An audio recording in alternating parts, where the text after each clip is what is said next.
السلام عليكم. أكيد طبعا في وسط الأحداث اللي احنا فيها دلوقتي لاحظت إن في ارتفاع بشكل غريب في الأسعار.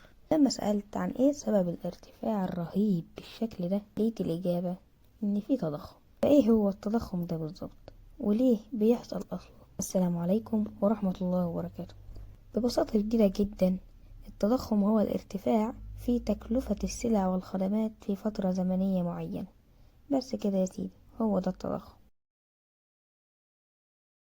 بص يا سيدي، لما بيزداد الطلب على منتج أو خدمة معينة فهتزيد سعر الخدمة أو المنتج ده، لأن الإقبال عليه بقى عالي. يعني مثلا أنت دلوقتي قاعد بتبيع مناديل، مرة واحدة الناس كلها بقى عندها برد ومحتاجة المناديل دي جدا.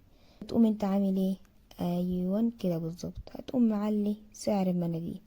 ساعتها بقى بيبدأ التضخم الناتج عن الطلب، عشان بقى في طلب استهلاكي. فساعتها التجار لما بتلاقي الطلب بالكمية المهولة دي على المنتج بتاعهم بيحاولوا يعرضوا منتجات اكتر للبيع. لكن لما بيلاحظوا ان البضاعة اللي معاهم خلاص قربت تخلص ولسه في ناس كتيرة عايزة المنتج ده، ساعتها بيبدأ التاجر يرفع سعر المنتج، وده بيؤدي للتضخم، واللي بيعرف بالتضخم الناتج عن الطلب او تضخم الاسعار.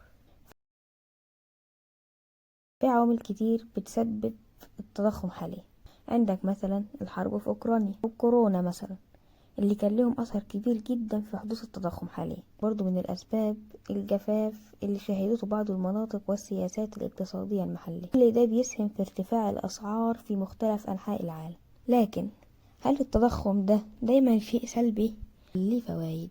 في الحقيقة الإجابة هي لأ. يعني التضخم ليه فوائد فعلا، ولكن شرح الأسباب معقد شويتين 3 4 كده مثلا.